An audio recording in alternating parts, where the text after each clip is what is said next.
আদবটা হইল, একটা লোক আবু সাইদ তামিমি নাম, শাফিঈ মাযহাবের, একটা হলো ইবনে সাক্কা আর বড় পীর সাহেব রহমাতুল্লাহ আলাইহি, ওনার সময় একসাথে পড়াশোনা করতো তারা।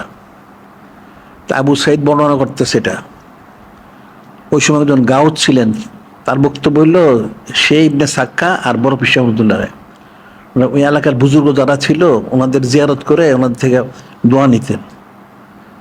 ওই এলাকায় একজন গাউস ছিলেন, গাউস, গাউসের নাম তারা দেন, আসলে গাউসের নাম হইল উনি নকশবন্দির বুজুর্গ আবু ইসু হামদানি রহমতুল্লাহ আলাইহি।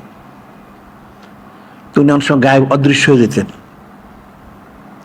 তো আবু সাইদ বলতেছে, আমরা গেলাম একদিন যাওয়ার সময় রাস্তায়, মনোযোগ দিয়ে শুনবা, ইবনে সাক্কা বলল যে আমি গাউস, ওনাকে এমন একটা প্রশ্ন করবো উনি জবাব দিতে পারবেন না, নাউজুবিল্লাহ। আর আবু সাইদ বলল আমি একটা প্রশ্ন থেকে উনি কি জবাব দেয়, তারও ভিতরে পারবেন না হয়তো, নাউজুবিল্লাহ। আর বড় পীর সাহেব রহমতুল্লাহ বললেন যে না আমি তো করতে পারবো না, একজন বুজুর্গ হলে এলাকা জিয়ারত করবো, ওনার থেকে ফায়দা নিব, ওনাকে প্রশ্নটা আদবের খেলা, আমি করবো না এটা। এই নিয়ত করে রওনা হইলেন। পৌঁছার পরে ওই আবু সাইদ বলতেছে আমরা গিয়ে দেখলাম ওই গাউস উনি অদৃশ্য,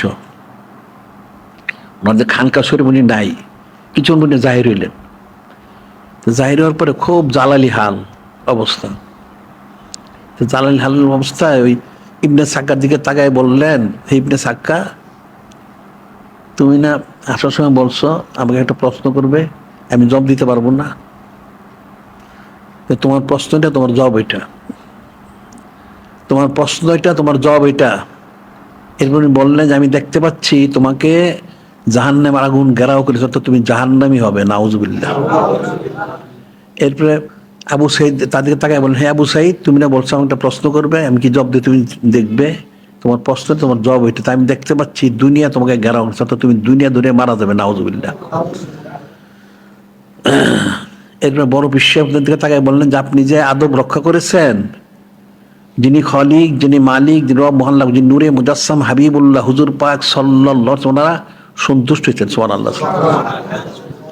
এই সন্তুষ্টির কারণে আমি দেখতে পাচ্ছি আপনার জামানায় আপনি কুরসিতে বসে বলবেন আমার কদম আমার সমসাময়িক আউলিয়া কেরামের গর্দানের উপরে সবাই মেনে নিবেন, সুবহানাল্লাহ।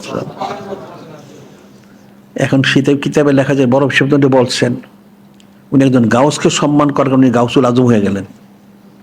আর ওই দুই লোক ইবনে সাক্কা কি হইল, সে পরবর্তীতে সে কিন্তু খ্রিস্টান হইয়া একটা খ্রিস্টান লোকের মেয়ে বিয়ে করে খ্রিস্টান সে মারা গেছে, নাউজুবিল্লাহ। সে কিন্তু কাফের হয়েই মারা গেছে। আবু সাইদ দুনিয়াদার, ওই দুনিয়াদারি ওই খলিফার তরফ থেকে নানান জায়গা সম্পত্তি নিয়ে দুনিয়াদারি করে দুনিয়াদার হয়ে মারা গেছে, নাউজুবিল্লাহ।